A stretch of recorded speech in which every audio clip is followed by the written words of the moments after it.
Please welcome back to our channel number 1 happy family. আজকে আমি করব কই মাছে তেল কই।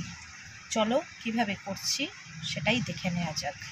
কই করতে গেলে যেহেতু সবাই জানা আছে যে কই মাছ ভীষণ পিছল, ওই জন্য ভালোভাবে একে আগে এমনি ঠান্ডা জলে ধুয়ে নিয়েছি, আশটাশ ভালো করে পরিষ্কার করে নিই। এবার এই পাত্রে আমি দেব হলো নুন, ঠিক আছে, দেব হলো হালকা ঈষদ উষ্ণ গরম জল, আর দেব পাতিলেবু। এবার একে একে মাছগুলো এর মধ্যে দিয়ে দেবো, দিয়ে একটু সময় ভিজিয়ে রাখবো। রাখলে না যদিও বা কোনো পিছল থাকে বা কিছু, সেটা চলে যাবে আর কোনো গন্ধ থাকবে না। মাখিয়ে রেখে দিয়েছি মিনিট 15।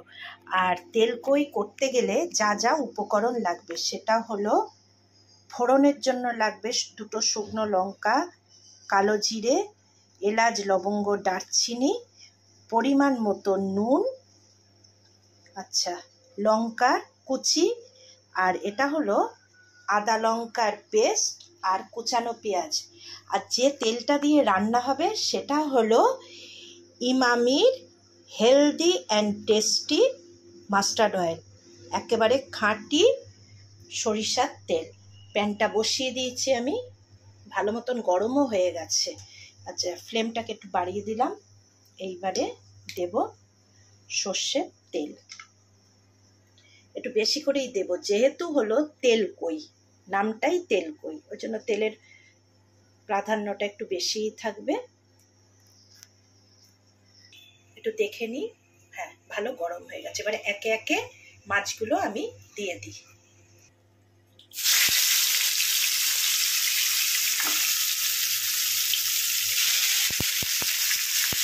আমি 4টে কই মাছের তেল কই করবো।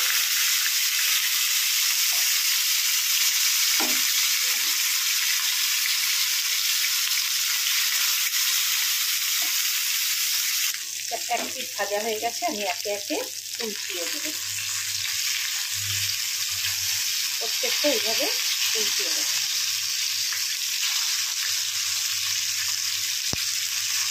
এই পিঠটাও সমানভাবে ভাজা যেন হয়।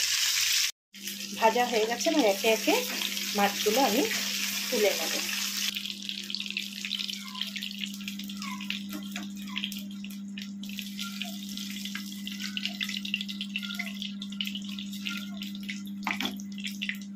এইবার তেলের মধ্যে দিয়ে দেব শুকনো লঙ্কা, এলাচ, দারচিনি, লবঙ্গ আর কালো জিরে আচ্ছা, সঙ্গে দেব কাঁচা লঙ্কা,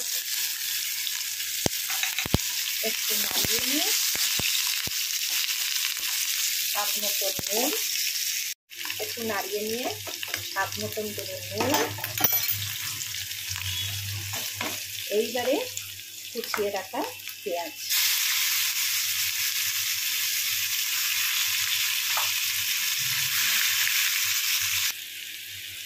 একটু ভাজা হলে দিয়ে দেবো আদা রসুনের পেস্টটা।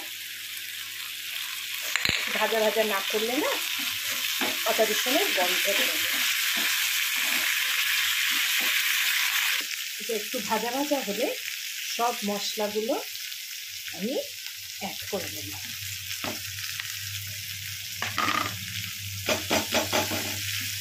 এবারে অনেকক্ষণ ভেজে নিতে হবে, যতক্ষণ না পেঁয়াজের গাছ থেকে তেল ছেড়ে আসে। মশলা থেকে মোটামুটি তেল ছেড়ে এসেছে। এইবার দেব টক দই।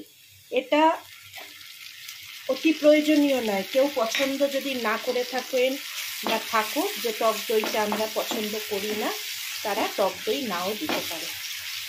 ঠিক আছে, একটুখানি নাড়িয়ে নিয়ে এবারে জল অ্যাড করব।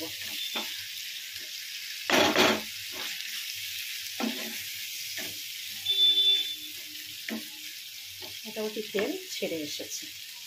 এবারে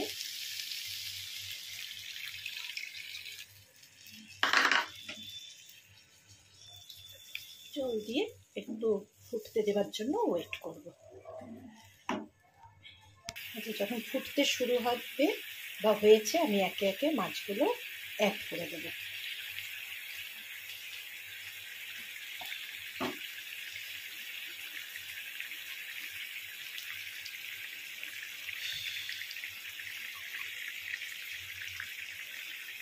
আচ্ছা, এবারে একটুখানি গ্যাসটা সিমে করে চাপা দিয়ে দেবো মাছটা একটু সিদ্ধ হওয়ার জন্য। সরিয়ে দেখে নিই কতটা হয়েছে।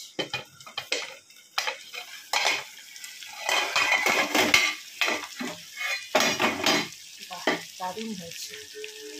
এইবারে গ্যাসটাকে বন্ধ করে ওপর থেকে একটুখানি তেল, সর্ষের তেল ছড়িয়ে দিলেই তৈরি হয়ে যাবে তেলকই।